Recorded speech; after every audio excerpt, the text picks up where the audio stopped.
Hey there. I'm bringing back an episode we did in 2019 about insulin for a couple of reasons. One is, holy crap, the story we tell in the first half of this episode of how insulin got discovered and how it got to be so expensive, it's just a really important and really wild story. And in a moment when COVID vaccines remind us how important it is both to make medical breakthroughs in a lab and to make sure that everybody can get access to them, it's got new resonance. The other reason is the second half of this episode looks at 3 ways that people who need insulin have mobilized for what I'd now call self-defense against insulin's horrible price in the US. That's got some extra resonance now, too. We talked with 3 self-defense experts in 2019, and I caught up with all of them in the last week. So stick around for that at the end of this episode. All right, here we go.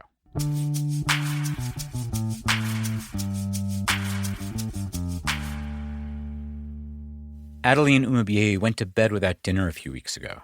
It's a thing she does sometimes. Not because she can't afford food, because she can't afford insulin. She's a type 1 diabetic, and if she skips dinner, she can skip a dose and be pretty sure she'll live through the night. So that way I can save enough until I get my next paycheck so that I could also afford my rent, my car note, this, that. Adeline's 25, and she does not have to do this kind of thing as often as she did, like right after college, when she was interning with a startup. Now she works at a law firm, and it's a good job with health insurance. But there's a deductible. So in June, she is still paying for insulin herself, about $350 every 4 weeks. Adeline has known since she was a teenager that the price of insulin was going to play a major role in her life. After her dad died, we didn't really have health insurance, so me and my mom would go to, the CVS, and they were like, for her insulin, it's going to be $3,000. It was so heartbreaking. I think that's when I really realized, holy shit, like I'm on my own. Like this wasn't something her mom could really protect her from, not for the rest of her life. Her mom found the money. It was not easy.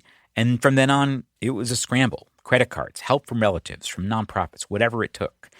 And since Adeline's been on her own, she's always found a way, including skipping doses and skipping meals. Which isn't really safe. People die every year. Insulin for diabetics is like oxygen for us. We need it. If we don't have it, we're not going to be able to live until the next day. It's really that simple, and that's how I try to explain it to people. And 1 out of every 4 type 1 diabetics rations their insulin. That is hundreds of thousands of people. This is old school technology.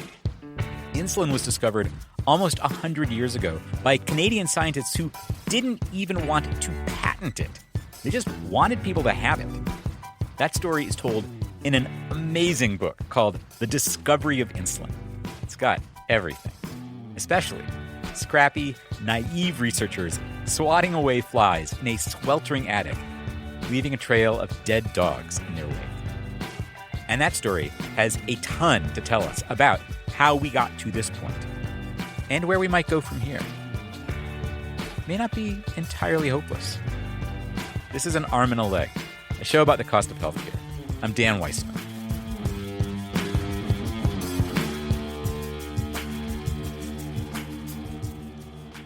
Life before insulin was stark. Here's Jing Luo. He's a doctor and a Harvard researcher who studies access to insulin. Through the 1920s, type 1 diabetes was a death sentence. Starvation in the midst of plenty, kind of a rough way to die. Yeah. Unquenchable thirst, constant hunger, and rapid wasting. Frequent bonus symptoms include blindness, itching, and boils. Boils. All accompanied by non-stop peeing. In Greek, diabetes means pipe-like. Liquid goes in one end and out the other. An English surgeon in the 1600s called it the pissing evil. And the urine is full of sugar. In addition to having profound thirst, drinking a lot of water, you're peeing all the time, your urine was sweet. So doctors confirmed your diagnosis with a taste test. Early 20th century medicine had exactly one treatment for extending the lives of diabetics: slowly starving them to death. It was unbelievably grim. I find myself pausing and wiping away tears, reading about, for example, a small nearly blind boy who's wasting away and emaciated, who they could not figure out, despite a very, very, very, very stringent starvation diet, why he was still having glucose in his urine. And it turns out that he was eating the bird feed from his pet. You know, that's like crazy. Yeah. How can we do that to people? Yeah. And that was a state-of-the-art treatment. Yeah. Yeah. And starvation only worked for so long.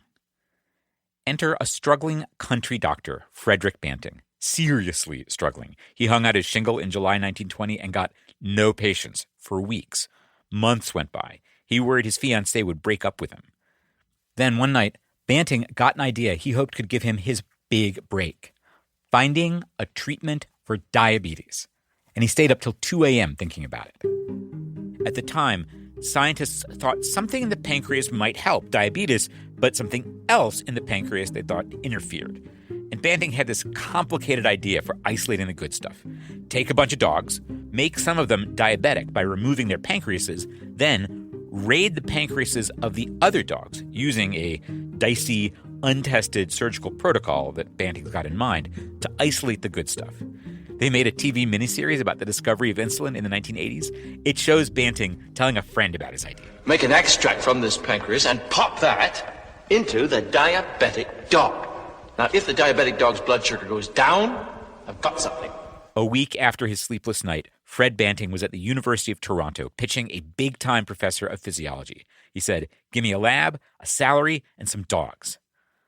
The professor thought Banting was kind of a rube, and his idea was kind of half-baked, but maybe not entirely worthless. So the professor said, "No salary, but come back next summer. You can have some dogs and maybe a medical student to help." On May 17th, 1921, Banting and that student assistant cut open their first dog. In the next 2-3 months, they killed a bunch of dogs. Some from diabetes, but mostly via incompetent veterinary surgery. The movie does a great job showing them literally sweating it out. Fans going, no shirts, flies everywhere, and just fumbling. Here they are, butchering another dog. Fred, I'm losing. Get the straps on, man. Get the goddamn straps on, man. Okay, there's no need to shout, for Christ's sake. No go. Dog dies. With a long, long pause. The assistant gets up, slowly walks over, leans against a glass cabinet full of lab stuff. I've never killed anything before.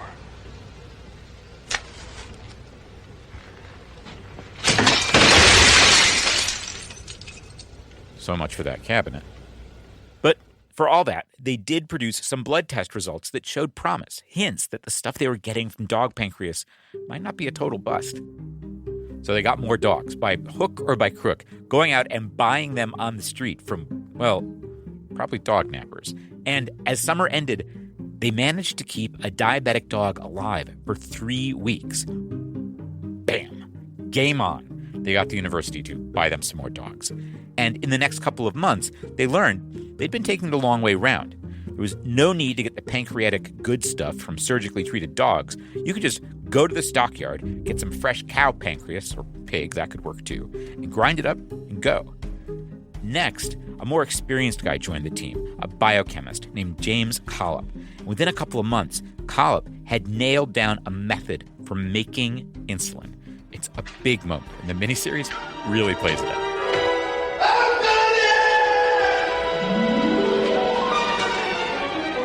And then the really huge moment, the team tried this stuff out on a human subject, a 14-year-old kid who was down to skin and bones. And it brought the kid's blood sugar down to normal levels. They tried it on 6 more patients, good results. And so a few months later, less than a year after Fred Banting cut open his first dog, they present at a big medical conference, and everyone there completely loses their mind. But by then, there were some problems. For a couple of months that spring, they could not get a decent batch of insulin made. Collop, the biochemist, was beside himself. You'd think recapturing it would be easy, especially for me. I mean, I saw it. I held it in my hands. And there were other problems, too, behind the scenes. Banting got convinced that the more experienced scientists on the team were trying to hog all the glory. He may have beaten up Collop, the biochemist. maybe twice. And meanwhile, there's all these diabetics starving themselves to death. And a U.S. pharma company, Eli Lilly, had been tracking the insulin research in Toronto for months, sweet-talking the researchers at every opportunity. And the Toronto scientists had been putting Lilly off all this time. They did not want their discovery to become someone's commercial enterprise. But they needed someone with resources, bigger labs, more capital, to take insulin over the finish line. So reluctantly, the researchers called Eli Lilly and said, "Let's make a deal." And the rest, you could say, is grim corporate history. The deal the Toronto researchers made with Lilly was supposed to be limited, a way to get some insulin out there while Toronto figured out a way to get more insulin made for everybody. Lilly got an exclusive license to make and sell insulin, but just in North America, just for a year. But a year was enough to give Eli Lilly such a head start, no U.S. company could catch up. And none did. The other two companies that sell insulin today are European, and they also got the basic science directly from the Toronto researchers. In that first year, Lilly made improvements to the insulin-making process, patentable improvements, trade secrets. And then over the next few decades, they went on to improve insulin itself. These early products are quite rudimentary, because, they were large amounts of volume of liquid you'd have to inject into your, let's say, the fat just by your belly button or on your thighs. And you'd have to do that multiple times a day. And, because of impurities, you might have injection site reactions, inflammation, pain. That might come from the fact that who knows what's in this ground up pancreas, Modern insulin is a completely different thing. We're not going to stockyards anymore looking for animal pancreases. These are all synthesized. These are more like designer insulins. They've been really modified at a molecular level. It's cool stuff. It's super cool stuff. And, there are multiple Nobel Prizes in physiology and medicine that have made this happen. But modern insulin is not new anymore. Lilly's product, Humalog, came out in 1996. Some modern insulin isn't even under patent protection. So why isn't there generic insulin? Jing Luo says basically there are easier things to knock off. Insulin is harder to make than regular meds like Tylenol, and it's in a special class of drugs for which the FDA requires especially stringent and especially expensive testing. And then there's this. Even though the active ingredient of brand name insulin may not have changed, there have been big changes and improvements to drug delivery systems, like wearable insulin pumps. Patients like these pumps a lot better than shooting up with a syringe in the belly button, and the dosing is steadier, which means safer. And there are 1 million patents involved in making insulin that works with those devices. Once you add all these different layers to this thing, to the medicine itself, companies can stack dozens of patents on top of each other to try to thwart generic competition. Because they can say, look, we've got 3 patents on the active ingredient.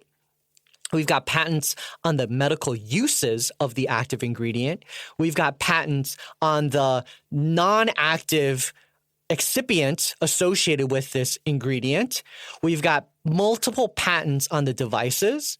And so you who are trying to enter this space, will sue you for patent infringement on all of them. Jing Luo says this is standard with big pharma for pretty much everything. When you listen to these CEOs of pharma companies being interviewed at CNBC, they'll be like, well, what about generic competition for this product? And they'll just keep saying, no, we've got this really robust patent portfolio. We can withstand any challenge. We're going to tie this up in courts forever. And don't worry about it. We're going to continue this gravy boat for a long, long time. That's the way they reinsure investors. But the upshot is hundreds of thousands of people can't afford the insulin they need to live. Which is why Jing Luo finds the book about insulin's discovery so moving. We've come so far, and yet we still have adults dying from rationing their insulin because of cost. Yeah. It's so disheartening.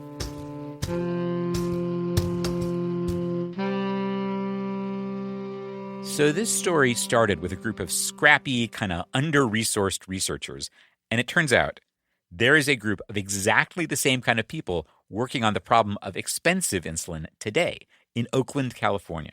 That's right after this break. This episode of An Arm and a Leg is a co-production with Kaiser Health News. That's a nonprofit news service covering healthcare in America. Kaiser Health News is not affiliated with the big healthcare outfit, Kaiser Permanente. We'll have a little more information about Kaiser Health News at the end of this episode.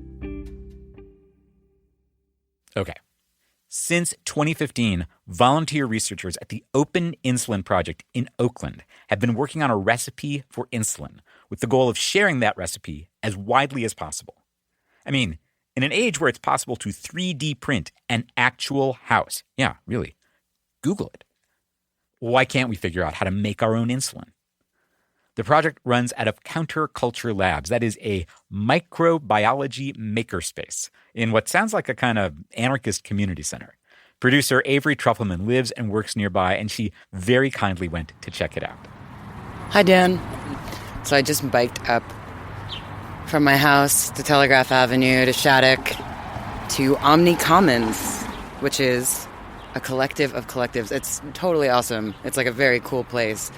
And it's in this big, beautiful building, and they have a theater, and Food Not Bombs is here, and a lot of other organizations. And it's pretty funny that this is the place where it all goes down. Avery met the project's founder, Anthony DeFranco. Hi, are you Anthony? Yeah, man. Hey, Avery. Nice to meet you. Thank you for letting me come crash. Welcome. Anthony is a type 1 diabetic. He is not trained as a biochemist. He's a computer science guy. And he does enough consulting work with those skills to stay afloat. And he devotes the rest of his time to Open Insulin. This is a lab with murals on the walls and a bike rack by the door. One of the other projects here is an effort to make decent vegan cheese.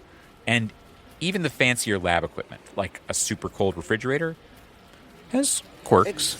It's kind of funny, though, because it does look like a fridge at, like, I don't know, a house with a lot of people in it. Like, there's lots of different, like, wish lists and handwriting, and it feels very homey. It doesn't feel like it does feel like a science fridge, but it feels like a communal science fridge. Either you don't kind of have to feel like you're on a movie set that has the ideal of science. You can do real science and just kind of do what you need to do.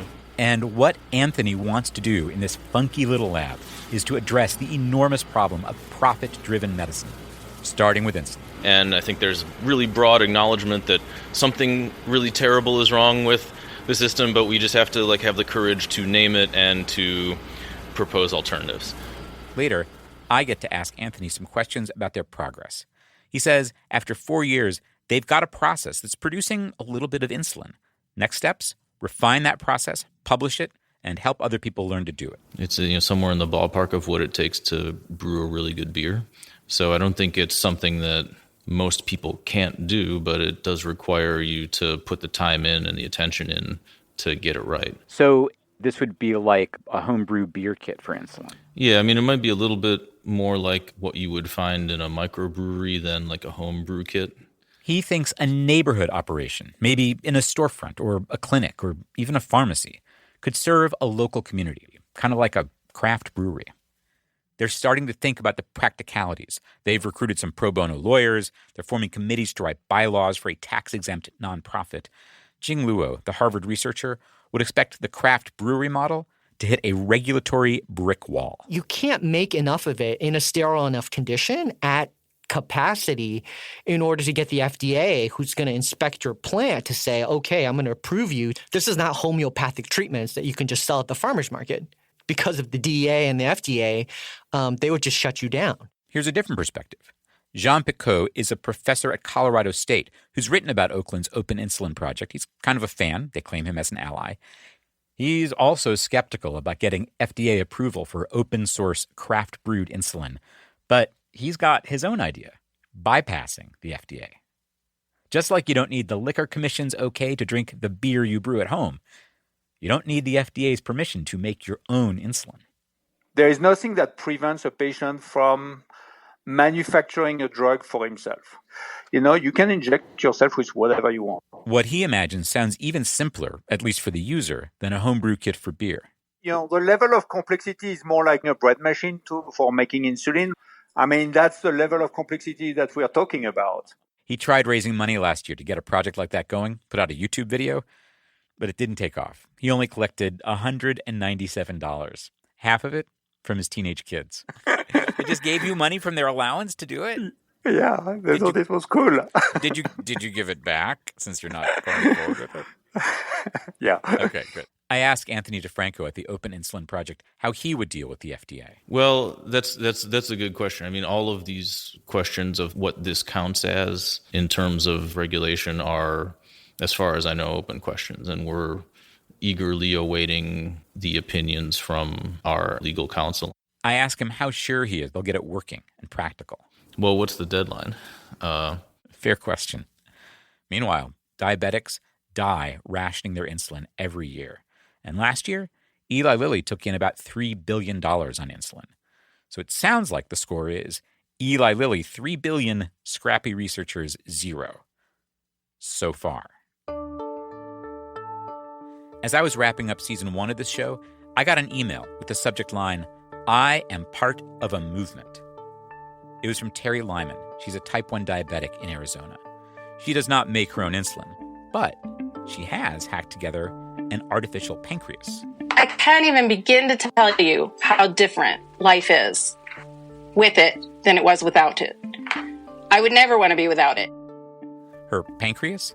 It uses open source software that ties together an insulin pump and a glucose monitor. Together, they monitor her blood sugar and give her just the right amount of insulin to keep her at a healthy level. Her rig uses an out-of-date pump, like from 2002, and a similarly old glucose monitor. That's what's hackable. And a little thing she pulls out of what I think is an eyeglasses case while we're talking on FaceTime. This rig is a computer. That little thing there, this is the communication board. This is like a raw motherboard from the inside. This is what the inside of my computer looks like if I took it apart. Exactly. That's the brain, that little silver thing. That's the communications. That's where all the antennas are because it's got Wi-Fi. Since she put her system together, the company Medtronic has come out with a machine that does similar things. Her doctor keeps asking her if she wouldn't like to switch. She keeps telling him no. So that new pump is hugely expensive, and it doesn't do half what this does. She has customized her system to give her more information, hour by hour, day by day, about how her body processes glucose and insulin, and more control.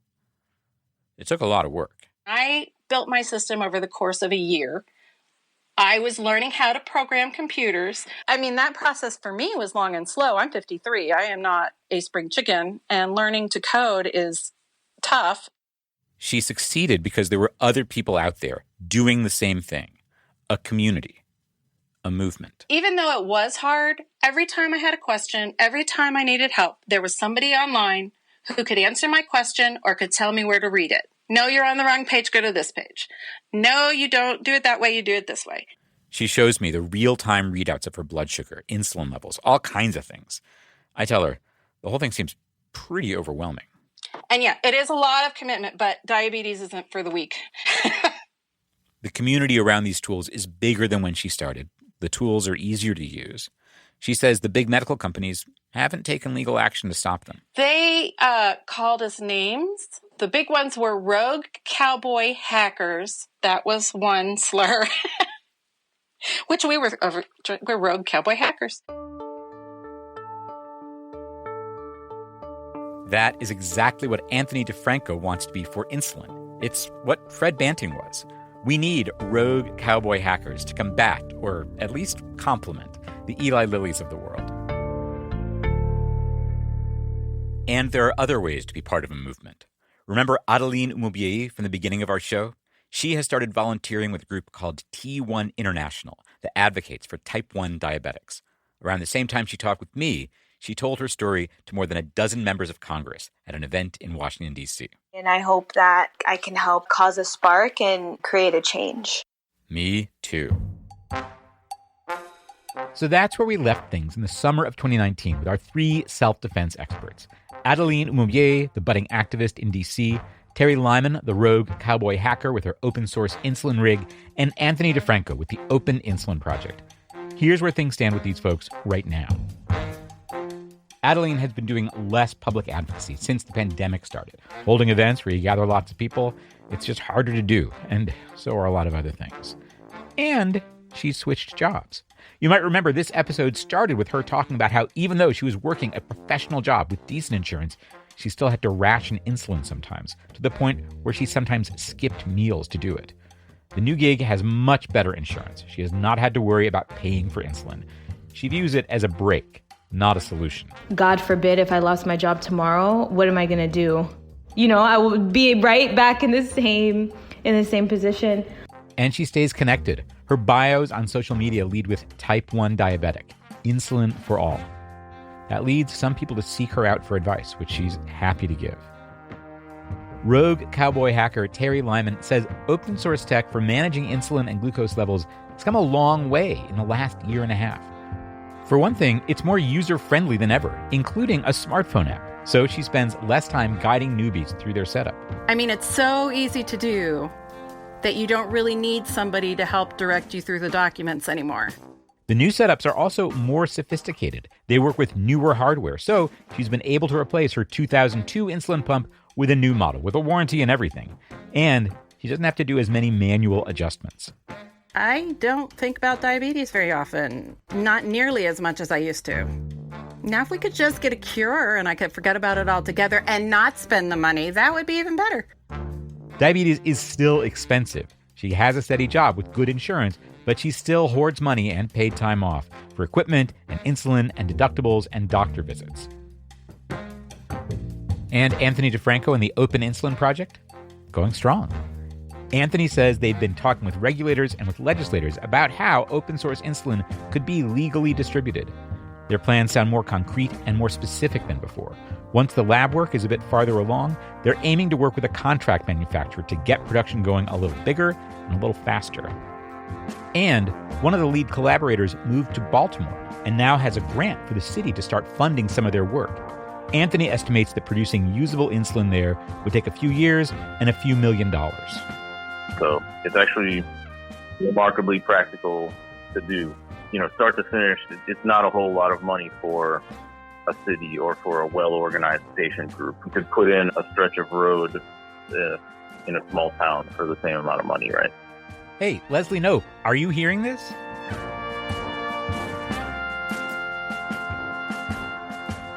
Catching up with these folks got me thinking. A few weeks after we first published this episode, we decided to start focusing on self-defense. That became the theme of our third season. And in one episode, we profiled a person I called a medical bill ninja. And when that season ended, I started saying, maybe we ought to build a dojo, a community of people learning together, teaching each other. And the pandemic gave us a lot else to chew on real quick. But that idea of do-it-yourself community self-defense, it's been absolutely driving how I think about the show these days. And now I'm like, that medical bill ninja, Meredith Balo, she's a type 1 diabetic, diagnosed as a kid. I am starting to catch on here that folks with type 1 diabetes have been doing this for a long time and on every level. Advocating, sharing knowledge, sharing insulin, even building tech, and so much of it is self-organized. Because, of course, if you've got type 1 diabetes, you're up against everything that's wrong with our healthcare system, literally every day, and it is literally life or death. Anthony DeFranco was the last person I caught up with. I ran this observation by him, and he was like, yep.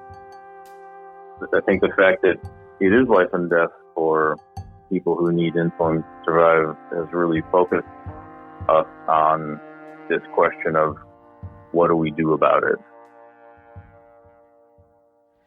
I don't know where this observation leads exactly, except it's clearer than ever. There are a lot more teachers, a lot more role models who are a lot farther along than I ever really imagined. And I just keep finding more, which is good because there's a lot to learn and a lot to do. I'll catch you in 2 weeks. Till then, take care of yourself. This episode of An Arm and a Leg was produced by me, Dan Weissman, edited by Whitney Henry Lester in 2019, and by Marion Wang for this re-release. Daisy Rosario is our consulting managing producer. Adam Raimunda is our audio wizard. Our music is from Dave Weiner and Blue Dot Sessions. One more update. Avery Truppelman no longer lives in Oakland. She's now in New York City, where she now hosts The Cut, a podcast from New York Magazine. This season of An Arm and a Leg is a co-production with Kaiser Health News. That's a nonprofit news service about healthcare in America. It's an editorially independent program of the Kaiser Family Foundation. Kaiser Health News is not affiliated with Kaiser Permanente, the big healthcare outfit. They share an ancestor, this guy Henry J. Kaiser. He had his hands in a lot of different stuff, like stuff. Aluminum, steel, cars. He poured concrete for like the Hoover Dam and a lot of basements in California.